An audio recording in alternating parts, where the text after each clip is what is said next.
दो सुंदरियों ने एक ताकतवर आदमी को मेज पर कसकर बांध दिया और फिर कीलें लगी बेसबॉल बैट उठाई ताकि उसे खास खुशी का अनुभव करा सके। कुछ दिन पहले दो बहनें ऑनलाइन डेटिंग के बाद मिली। सामने वाले की अद्वितीय खूबसूरती देखकर उन्होंने बिना किसी सावधानी के उनकी गाड़ी में बैठने का निर्णय लिया। प्रारंभ में थोड़ा डर लगा, लेकिन जब उन्होंने उन भाइयों की दयालु माँ को देखा तो बहनें निश्चिंत होकर उनके घर चली गईं। उन्हें यह नहीं पता था कि सबसे खतरनाक राक्षस इसी तरह प्रकट होते हैं। जैसे ही वे घर में दाखिल हुईं, बूढ़ी औरत ने स्वादिष्ट केक पेश किया और बहनों ने बिना किसी चिंता के उसे खा लिया। लेकिन जैसे ही पहला टुकड़ा खाया, बड़ी बहन को चक्कर आने लगे और स्थिति को गलत समझा। दोनों ने भागने की कोशिश की, लेकिन शीघ्र ही दरिंदों ने उन्हें पकड़ लिया। लेकिन निर्दयी भाइयों को नहीं पता था कि ये बहनें उनसे निपटने लायक नहीं हैं। जब वे होश में आईं, तो अपने कपड़े उतारकर एक कंटेनर में जंजीरों से बंधी थीं। बहनें डर गईं और जोर से चिल्लाईं, लेकिन इस सुनसान जगह पर कोई नहीं सुन सकता था। जब वे असमंजस में थीं, तो निर्दयी भाई उनमें से एक के पास आया और चेतावनी दी कि चुप रहें और भागने की कोशिश न करें, वरना गोली मार देगा। इस समय बहनें नहीं जानती थीं कि उनका बुरा सपना शुरू हो गया है। निर्दयी भाई ने बंदूक तानकर धमकाया कि वे उसके सामने नहाएं और जान बचाने के लिए बहनों को उसकी बात माननी पड़ी। उनकी निराशा के समय एक बंदूकधारी पुलिसकर्मी गलती से उन्हें ढूंढ लेता है। बहनें उसे जीवन रक्षक मानकर उसके पीछे छिप जाती हैं। पुलिसकर्मी बंदूक के साथ दरिंदों का सामना करता है, लेकिन तभी एक बूढ़ा व्यक्ति हंस पड़ता है। बहनें हैरान होती हैं, क्योंकि वह बूढ़ा पहले से ही दरिंदों के साथ मिला हुआ था और इस बार मजा लेने आया था। कुछ मिनटों बाद वह संतुष्ट होकर कंटेनर से बाहर निकलता है और छोटी बहन को रोते हुए छोड़ देता है। वह बेहद दुखी थी, लेकिन इससे पहले कि वे कुछ उपाय सोच पाते, दरिंदों ने एक और ग्राहक लाकर खड़ा कर दिया। लंबे बालों वाला आदमी एक नशेड़ी था। उसने बहन को चुना। महिला बहुत डरी हुई थी। वह कपड़े से आदमी के सामने झुक गई। लंबे बालों वाला आदमी गुस्से में था और थप्पड़ मार दिया। वह उसे घृणित नजरों से देख रहा था। फिर लड़की के कपड़े हटा दिए और सिगरेट उसके पेट पर दबा दिए। चीख ने लंबे बालों वाले आदमी को संतुष्ट किया। अंदर की चीखें सुनकर बहन का दिल डर से भर गया। लेकिन लंबे बालों वाला आदमी जाने के कुछ ही समय बाद जंगल में अचानक दर्दनाक चीखें सुनाई दी। इस आवाज से दरिंदे भाई भी डर गए। उन्होंने जल्दी से बहनों के सिर पर टोपी डाल दी और घबराकर बोले, वो आ रहा है। इस स्थिति को सुनकर दोनों बहनें डर गईं। जैसे जैसे आवाज कम हुई, एक मुखौटा पहने सुअर के सिर वाला आदमी उनके सामने आया।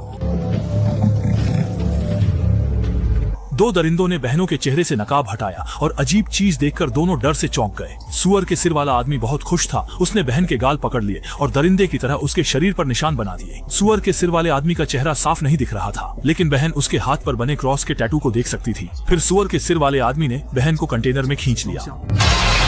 न जाने कितना समय बीत गया। बहन ने कंटेनर खोला तो देखा कि बहन कोने में सिकुड़कर कांप रही थी। उसके सिर पर सुअर का मुखौटा था। ये साफ था कि बहन ने कैसी यातना सही थी। इसी बीच लड़की के चाचा ने पुलिस स्टेशन में रिपोर्ट दर्ज करवाई थी, लेकिन दुर्भाग्य से जिसने उनकी शिकायत सुनी वह वही बूढ़ा आदमी था जिसने दोनों बहनों से पहले मुलाकात की थी। उसने पहले तो कोई बहाना बनाकर लड़की के चाचा को मारा और फिर शिकायत की खबर दाढ़ी वाले आदमी को बता दी। रात के सपनों से बचने के लिए दाढ़ी वाले आदमी ने सोचा कि वह अपने भाई को बहनों को खत्म करने भेजेगा। सौभाग्य से कंटेनर में छिपी बहन ने उनकी बात सुन ली। उसे पता था कि कुछ ही दिनों में उनकी मौत तय है, इसलिए भागने का तरीका खोजना था। उसने तय किया कि वह अपनी बहन को बाहर निकालने का मौका ढूंढेगी। जब लंबे बालों वाला आदमी फिर आया तो उसने अपनी आदत बदल दी और कपड़े उतार दिए, जिससे उसका शरीर लंबे बालों वाले आदमी के सामने खुल गया। लंबे बालों वाले आदमी के हार्मोन तुरंत सक्रिय हो गए और उसकी अकेली आत्मा अब और उत्तेजित नहीं हो सकती थी, यह समझे बिना कि वह महिला के जाल में फंस चुका था। जैसे ही लंबे बालों वाला आदमी लापरवाह हुआ, महिला ने उसकी मुख्य धमनी काट दी और वह खून बहने से मर गया। बहनों ने तुरंत उसकी चाबी ली, हथकड़ी खोली और वहां से भाग गईं। वापसी में वे गुस्से में थीं और इसे ऐसे नहीं छोड़ना चाहती थीं। उन्हें इन दरिंदों को सजा दिलानी थी, इसलिए वे पास के सुपरमार्केट गईं और मरम्मत के उपकरण खरीदे। फिर वे बिना आवाज के मूंछों वाले आदमी के घर में घुस गईं और उसे पता नहीं था कि संकट मंडरा रहा है।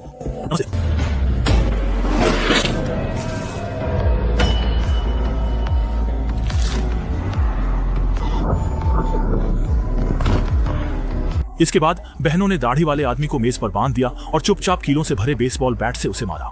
इस कार्रवाई के बाद वह ज्यादा देर तक नहीं टिक पाया और दर्द में मर गया। फिर उन्होंने क्रॉस टैटू के आधार पर सुअर के सिर वाले आदमी को ढूंढ निकाला और यह देखकर हैरान रह गए कि वह चर्च का पादरी था, जो वास्तव में भेड़ की खाल में भेड़िया था। बड़ी बहन ने बेसबॉल बैट उठाया और अंदर चली गई। सुअर के सिर वाले आदमी ने यह देखकर उपेक्षा भरी नजर डाली।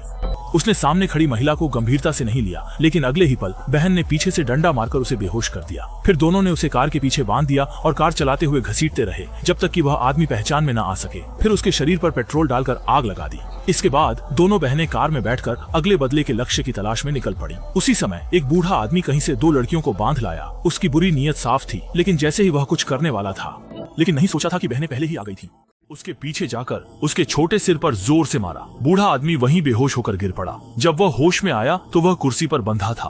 वह डर गया, लेकिन बहनों को यही चाहिए था। उनके पास 6 चेम्बर वाला रिवॉल्वर था, जिसमें 1 गोली थी। फिर दोनों ने बारी बारी से उस पर गोली चलाई। कुछ राउंड के बाद वे जल्दी ही 5वीं गोली तक पहुंच गए। उसे खत्म करने के बाद बहनों ने ट्रिगर दबाया और बूढ़े को मार दिया। अब बस बूढ़ी और उसके 2 बुरे बेटे बचे थे। बूढ़ी को नहीं पता था कि वह मौत से दूर नहीं है। एक और गिलास पानी पीने के बाद वह गिर पड़ी। असल में बहनों ने उसमें कुछ मिला दिया था। वे उसे सबक सिखाना चाहती थीं। इसके बाद उन्होंने बूढ़ी के बेटे को बांध दिया। उसके सामने बेटे को मार दिया।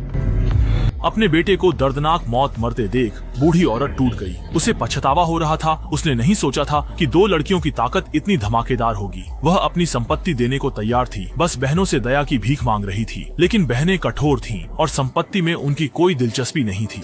फिर उन्होंने बूढ़ी औरत को उसके बड़े बेटे के सामने धकेल दिया। उसके बेटे की जंजीरें खोल दी और उसे बेसबॉल बैट थमा दिया। बहनों का इरादा साफ था। वे चाहती थीं कि वह खुद अपनी माँ को मार दे। जानवर को न मानते देख बहन ने पिस्तौल निकाल ली। जान बचाने के लिए जानवर अपनी माँ के पास गया और उसे मारने को तैयार हुआ, लेकिन वह नहीं कर पाया। आखिरकार वह उसकी माँ थी। बहन ने यह देखा और बिना समय गवाए गोली चला दी और उसे यमराज के पास भेज दिया। अपने बेटों को मरते देख बूढ़ी औरत निराश हो गई, लेकिन मौत के डर से बहनों से रहम की भीख मांगने लगी। लेकिन बहनों की विनाश योजना कैसे रुकती? उन्होंने एक इलेक्ट्रिक आरी उठाई और उसे काटने को तैयार हो गई। सच में यह घटिया फिल्म थी।